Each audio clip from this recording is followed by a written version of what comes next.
আসসালামু আলাইকুম প্রিয় বন্ধুরা। আসলে বাস্তব জীবনে জীবন চালিয়ে নেওয়াটা যে কত কষ্টের তা এদেরকে না দেখলে বোঝা যায় না। দেখেন কত অল্প বয়সে ব্যবসা করতেছে। বাইস্তা, তোমার নাম কি? শরীফ।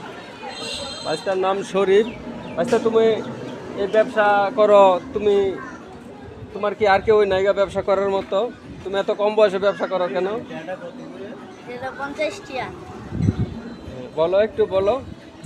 না, কি করবো, সংসার চালানোর জন্য কি আর কেউ নেই, তার জন্য সংসারের হালটা ধরলাম।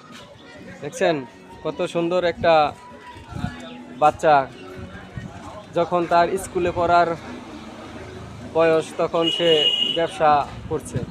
তো এমনেরই অনেক মানুষই কষ্টে দিন কাটে, তাদের ব্যবসা বা ভিক্ষা করে জীবন কাটায়, কিন্তু বাচ্চাটি অনেক ভালো ব্যবসা করে তার জীবনযাপন চালিয়ে নিতে চায়। ধন্যবাদ সকলকে। আমার বাইস্তার জন্য সবাই দোয়া করবেন। বাইস্তা খুব ভালো একটি মানুষ।